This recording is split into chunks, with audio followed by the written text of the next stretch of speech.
They told us it was just a formality. The message came through on every channel, encrypted, official, and laced with arrogance. The Galactic Council had finally decided to acknowledge Earth, not with an invitation, but a warning. Their representative, a tall, spined creature from the Zarnethi Combine, spoke in a tone that barely masked contempt. According to them, we'd evolved too fast, expanded too far, and asked too many questions. They called us volatile, unsupervised, and destabilizing. The subtext was clear: stop growing, or be eliminated. The Council wasn't asking.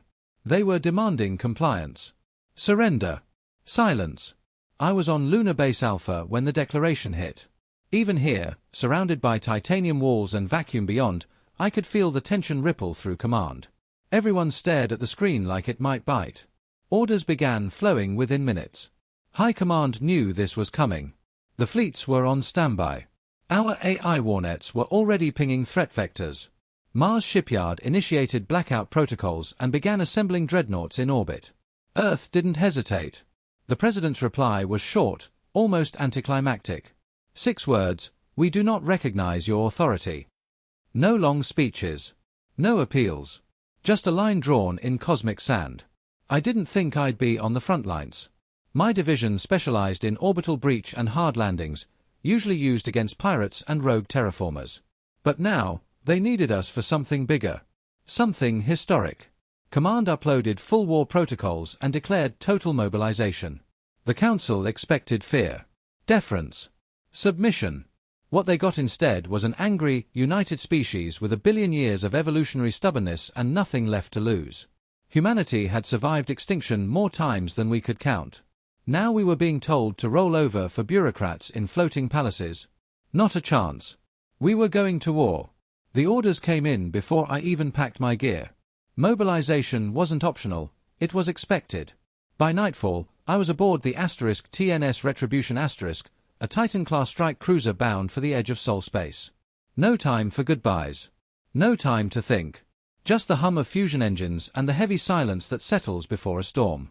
We weren't the only ones moving.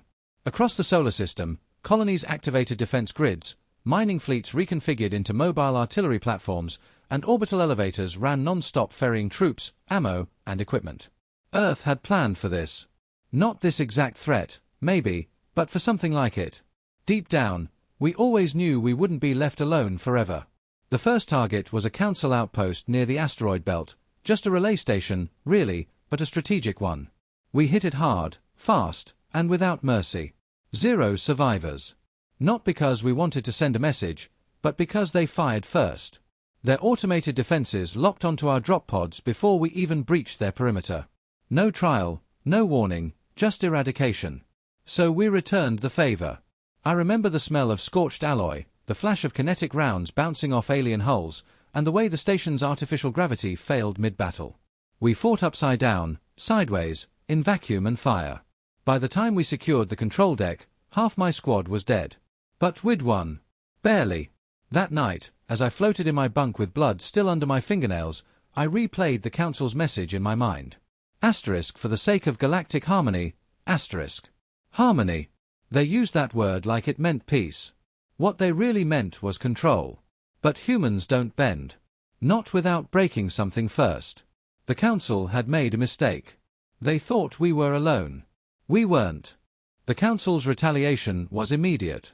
Within 72 hours, a fleet of Arbiter-class warships entered Sol's outskirts, bypassing our outer sensors with cloaking tech we hadn't seen before. Their lead vessel broadcast a final offer: unconditional surrender and disarmament, or complete planetary quarantine. They even transmitted schematics of the orbital bombardment platforms they deployed around other non-compliant worlds. Their tone was the same: calm, clinical, absolute.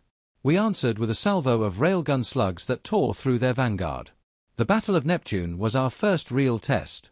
We weren't just fighting one species, we were up against a coalition of Council member races, each with their own tech, tactics, and terrifying adaptability. The Vurelians swarmed like insects, their fighters suicidal in their precision. The Solari brought energy weapons that could melt through 3 meters of alloy. But we had one advantage they hadn't accounted for: us. Humans fight dirty. We improvise, we adapt, and when cornered, we get mean. Our engineers turned mining lasers into precision artillery. Our soldiers hacked alien drones mid-battle and fed them false targeting data. We weren't just fighting, we were learning. I watched from the command deck as a squadron of retrofitted asteroid haulers flanked the enemy and detonated their fusion cores point blank. The shockwave crippled 2 enemy destroyers. We lost the haulers, and every soul aboard, but they'd volunteered. That's the part the Council never understood. We don't fight for orders, we fight for each other. When the smoke cleared, the enemy retreated. We didn't cheer. Too many ships were adrift. Too many friends didn't make it back. But we held Neptune. We showed them we wouldn't break. And more importantly, we learned their weaknesses. This wasn't just survival anymore. This was war, and humanity had just taken the first real swing. The Council changed tactics after Neptune. They stopped sending fleets and started sending fear. Propaganda broadcasts flooded our networks, images of glass planets, recordings of species erased from existence, and psychological warfare designed to fracture our unity. They spoke of mercy, of surrender still being an option. But their message had a flaw. They assumed we were scared of death. They didn't understand Earth. I was redeployed to Titan, Saturn's largest moon, where the Council had begun disrupting our outer defense beacons. What we found there was worse than sabotage, it was infiltration. The Council had embedded a species called the Threni, telepaths bred for manipulation. They walked among us, wearing stolen skin suits and reading our thoughts like open books. They'd already turned a handful of officers before we caught them. We didn't execute the traitors. We studied them. One of our scientists, Dr. Noriko Vell, developed a neural disruptor that could sever telepathic links mid-thought. We field-tested it during a raid on a Threni vessel in Titan's orbit. It worked. Their network collapsed, their minds recoiled in agony, and for the first time, we watched our enemy panic. That panic gave us something priceless, momentum. With Titan secured, we launched counterstrikes along the Kuiper line. We didn't just push back, we pushed in. Deep. Into Council territory. Our stealth ships, piloted by volunteers with neural dampeners, slipped past sentry drones and planted data worms in their communication grids. We began learning how they moved, how they thought, how they underestimated us. In every message the Council broadcast, their tone shifted, less confident, more urgent. We weren't supposed to survive this long. We weren't supposed to strike back. But here we were, at the edge of their dominion, sharpening the knives. And we weren't planning on stopping. The first time we breached a Council core world, I expected resistance that would shake the stars. Instead, we found silence. It was a gas giant station orbiting Arctal, deep within Council space. A communications relay, heavily armored and guarded by automated sentries. Except when we arrived, the defenses were offline, the station cold, the crew gone. No battle. No bodies. Just traces of forced evacuation, half-finished meals, and eerie silence humming through the dark. We swept the station, room by room, waiting for an ambush that never came. Then our systems picked up encrypted transmissions bouncing between planets, frantic, disjointed, like the Council wasn't speaking to us anymore. They were speaking to each other. Blaming each other. Divided. Turns out, not all species within the Council agreed on exterminating humanity. Some feared us. Others saw opportunity. And a few, especially those who remembered their own wars of resistance, began questioning everything. One of their diplomats, a reptilian called Sail Racker, contacted us in secret. He didn't plead for peace, he offered an alliance. Proof of fracture within the Council. Tech blueprints. Fleet deployments. We didn't trust him, of course. But we listened. I was sent to the negotiation site, a derelict trade moon stripped of weapons and monitored by both sides. Sail Racker met us unarmed. His first words weren't what I expected. You remind me of how we used to be. There was pain in his voice. Regret. And then something I never thought I'd see from a Council elder, fear. Not of us, of what the Council was becoming. We left that meeting with more than data. We left with questions. Was this war really about control? Or was it about keeping humanity from becoming something they couldn't stop? Either way, it was too late. We weren't asking permission anymore. The mission to EOS Station was supposed to be a raid.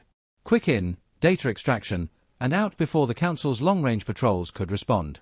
Instead, it became the spark that lit the next phase of the war. EOS was a central intelligence hub buried within the crust of a barren moon, believed impenetrable. But with Sail Racker's intel, we found the fault lines. I led the strike team, 12 operators, deep infiltration suits, and silent weapons designed to slip past bioscanners. We entered through a geothermal shaft barely wide enough for a person. The descent took hours. The tension made every second feel like a countdown. Inside, we didn't find soldiers. We found scientists. Civilians. Dozens of species, working together in sterile silence, compiling everything the Council had learned about us. Our tactics, our psychology, our evolution. Some of it was accurate.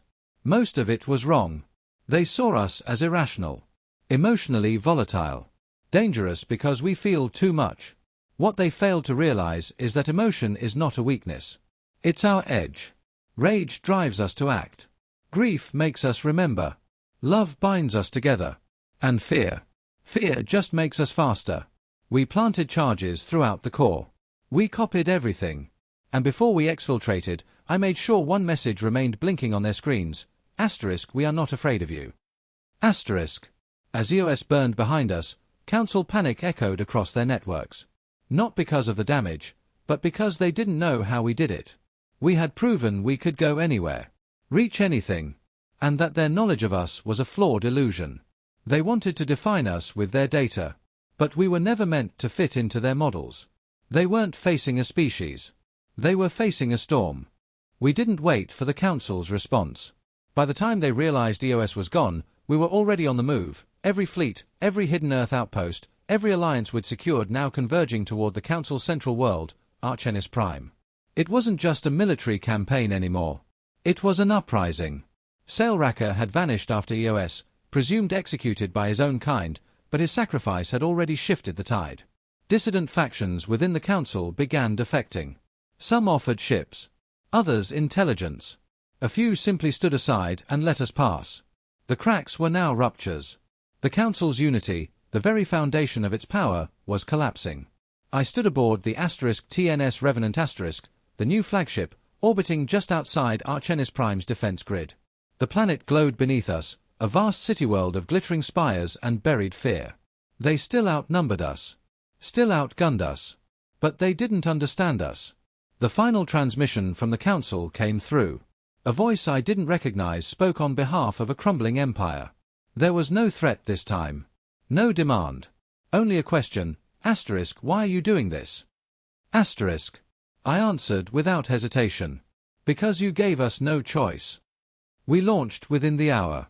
The battle was like nothing I'd ever seen. Warships raining fire across the stratosphere, orbital stations breaking apart like shattered bones, strike teams deploying through anti-air storms and EMP bursts. Chaos. Desperation. And through it all, one unrelenting truth. We were not fighting for territory. We were fighting to exist. When the final command tower fell, the transmission lines went silent. Archenis Prime was ours. The Council had no voice left. We weren't just the species they underestimated. We were the future they feared. And now, the galaxy would learn our name, one planet at a time.